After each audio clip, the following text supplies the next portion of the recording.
ബി.എഡ് ലൈഫിൽ നമ്മൾ ഏറ്റവും കൂടുതൽ സ്ട്രഗിൾ ചെയ്യുന്ന, എന്നാൽ നമുക്ക് ഒരിക്കലും മറക്കാൻ പറ്റാത്തൊരു കാലഘട്ടമാണ് ടീച്ചിങ് പ്രാക്ടീസിൻ്റെ സമയം. അതിൻ്റെ ഓർമ്മകളിലേക്ക് ഞാൻ നിങ്ങളെ കൊണ്ടുപോവുകയാണ്.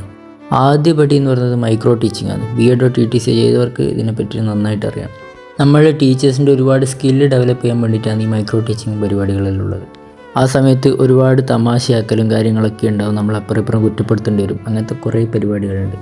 അതൊക്കെ കഴിഞ്ഞ് ഒരു ഉളുപ്പുമില്ലാണ്ടായതിന് ശേഷം നമ്മൾ സ്കൂളിലേക്ക് പോകുന്നത്.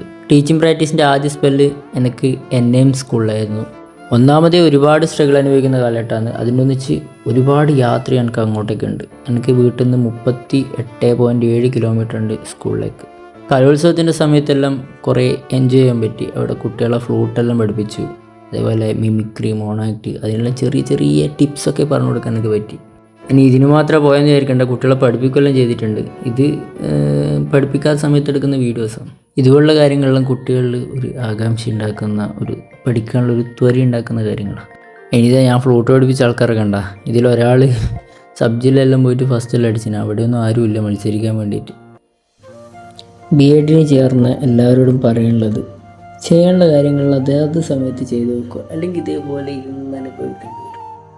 റെക്കോർഡ് 45 അസംബ്ലാണ് ഇപ്പോൾ എഴുതി തീർക്കാൻ പറ്റൂല, അത് വേറെ കാര്യം. എന്നാലും അന്നത്ര എഴുതി തീർക്കണ്ടേ. ഞാനിപ്പോൾ പറഞ്ഞ പോലെ ബി.എഡ് ലൈഫിൽ ഏറ്റവും വലിയ സ്ട്രഗിൾ എന്ന് പറഞ്ഞ അസംബ്ലി എഴുതില്ല. ഒരു ഭാഗത്ത് നമുക്ക് നഷ്ടപ്പെട്ടു പോയ സ്കൂൾ ലൈഫ് തിരിച്ചു കിട്ടേണ്ട ഒരു സന്തോഷവും, മറുഭാഗത്ത് അസംബ്ലിൻ്റെ കഷ്ടപ്പാടും, പിന്നെ അതേപോലെ ഒരുപാട് റെസ്പോൺസിബിലിറ്റി. നമ്മൾ ടീച്ചറായി കഴിഞ്ഞാൽ ഒരു ദിവസം പോലും നമുക്ക് ലീവ് എടുക്കാൻ പറ്റില്ലല്ലോ. ഇത് ലാസ്റ്റ് ഡേ പിള്ളേർക്ക് പാട്ടെല്ലാം പാടി കൊടുക്കുന്നതാണ്. ഞാൻ ഫിസിക്സ് എടുത്ത ക്ലാസ്സാണ്. അവിടെ ഫിസിക്സ് പഠിക്കുന്ന സമയത്ത് പിള്ളേർ ഭയങ്കര സൗണ്ടെല്ലാം ആയിരിക്കും. ആർക്കും ഫിസിക്സ് എന്ന് പറഞ്ഞ സാധനം ഇഷ്ടമല്ല. ഞാൻ ആദ്യമെല്ലാം പിള്ളേരെ അടക്കിയിരുത്താനുള്ള പല പരിപാടികളും നോക്കി. പക്ഷേ നമ്മൾ ക്ലാസ് മുന്നോട്ടേക്ക് പോകാത്തൊരവസ്ഥ നേരം ഞാനെല്ലാം വിട്ട്. കേൾക്കുന്നവർ കേട്ടോട്ടെ, പഠിക്കുന്നവർ പഠിച്ചോട്ടെ എന്നുള്ള മൈൻഡിലേക്ക് പിന്നെ വന്നു. അതിപ്പം ടീച്ചിങ് പ്രാക്ടീസിന് പോകുന്നവരെല്ലാം ആ മൈൻഡിലേക്ക് എത്തും എന്തായാലും. അങ്ങനെ സ്റ്റേജ് ഫിയറുള്ള കുട്ടികളെയൊക്കെ ഞാൻ പിടിച്ചു കൊണ്ടുവന്ന് പാട്ടെല്ലാം പാടിച്ചു. ഇവിടുത്തെ ഏറ്റവും രസകരമായ ഓർമ്മ എന്ന് പറഞ്ഞാൽ, ഞാൻ ഫസ്റ്റ് ഡേ ക്ലാസ് കയറിയത് ക്ലാസ് മാറിയിട്ടാണ്. ഞാൻ കുറേ സമയം വലിയ കാര്യം പോലെ ക്ലാസ്സിലെടുത്തതിന് ശേഷമാണ് സാറ് വന്നിട്ട് നിങ്ങൾ ഈ ക്ലാസ്സിലേക്കല്ലല്ലോ അപ്പുറത്തെ ക്ലാസ്സിലേക്കല്ലേ വിട്ടേ എന്ന് പറഞ്ഞത്. ഞാൻ അന്നേരം ഡിവിഷൻ നോക്കുന്നത്, ഡിവിഷൻ മാറിപ്പോയി. അതിന് ശേഷമാണ് ഞാൻ 9th L ക്ലാസ്സിലെത്തിയത്. എനിക്ക് സത്യം പറഞ്ഞാൽ ആരും ഉപദേശിക്കാൻ ഒരു താല്പര്യമില്ല. പക്ഷേ ടീച്ചറായി കഴിഞ്ഞാൽ നമ്മൾ തന്ത വൈബിലായിപ്പോവും. ഡെഫിനറ്റ്ലി എല്ലാവരും ഉപദേശിക്കാൻ തോന്നും. ഇത് ഒരുപാട് കുട്ടികളുടെ സ്കൂളായിരുന്നു. 9th L, 8th M, 8th F, 8th C, 8th D എനിക്ക് ക്ലാസ് കിട്ടിയത്. ഇവിടെയൊക്കെ ഞാൻ ഫിസിക്സും കെമിസ്ട്രി ഇങ്ങനെ മാറി പഠിപ്പിച്ചു. അവിടെ കുറേ നാൾ പഠിപ്പിച്ചിട്ടുണ്ടെങ്കിലും അവിടുന്ന് വീഡിയോ ഒന്നും എടുക്കാനുള്ളൊരു സാവകാശ സമയമൊന്നും കിട്ടിയിട്ടില്ല. 9ാം ക്ലാസ് എന്ന് പറഞ്ഞാൽ ഓരോരുത്തരുടെ ജീവിതത്തിലും വലിയ ചേഞ്ചസ് ഉണ്ടാകുന്നൊരു കാലഘട്ടം.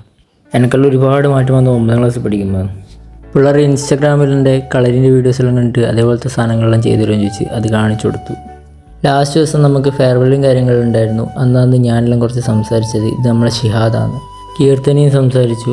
കീർത്തനയുടെ സംസാരം കഴിഞ്ഞിട്ടാണ് ഞാൻ സംസാരിക്കാൻ പോയത്. അപ്പോഴത്തേക്ക് എനിക്ക് ഭയങ്കര പേടിയാണ് ഈ സംസാരിക്കാൻ വേണ്ടിയിട്ട്. പക്ഷേ സംസാരിച്ച് തുടങ്ങിയപ്പോൾ ഞാൻ എന്തെല്ലോ ചപ്പും പുല്ലും പറഞ്ഞു. അവർക്ക് എല്ലാവർക്കും ഇഷ്ടപ്പെട്ടു. അതുവരെ എന്നെ പരിചയമില്ലാത്തവരെല്ലാം എൻ്റെ അന്നത്തെ സംസാരത്തിന് ശേഷം എന്നോട് ഭയങ്കര കമ്പനിയായിരുന്നു. അവിടെ നിന്ന് ഇറങ്ങിയതിന് ശേഷം പിന്നെ എനിക്ക് സംസാരം നിർത്താൻ പറ്റാണ്ടായി. ഞാൻ അടുത്തതായിട്ട് പോയി തിരുവങ്ങാട് സ്കൂളിലാണ്. NAM സമയത്ത് ഞാൻ എൻ്റെ സ്ട്രഗിൾസ് എല്ലാം റീൽസാക്കിയിട്ട് അപ്ലോഡ് ചെയ്തിരുന്നു. അപ്പം അതിന് കുറേ റീച്ചെല്ലായി. അങ്ങനെ കുറേ B.Ed സ്റ്റുഡൻസ് എല്ലാം എന്നെ ഫോളോ ചെയ്തിട്ടുണ്ടായിരുന്നു. തിരുവങ്ങാട് സ്കൂളിൽ എനിക്ക് 12 ദിവസം മാത്രമേ ഉണ്ടായിട്ടുള്ളെങ്കിലും ഇഷ്ടംപോലെ അനുഭവങ്ങൾ അവിടെ നിന്ന് കിട്ടിയിട്ടുണ്ട്. കഴിഞ്ഞ കൊല്ലത്തെ എൻ്റെ ബർത്ത്ഡേ ഒക്കെ ആ സ്കൂളിൽ നിന്നായിരുന്നു. അതിൻ്റെ എല്ലാം വീഡിയോസ് അടുത്തതായിട്ട് വരും. സബ്സ്ക്രൈബ് ചെയ്തോളൂ. അടുത്ത വീഡിയോയിൽ കാണാം.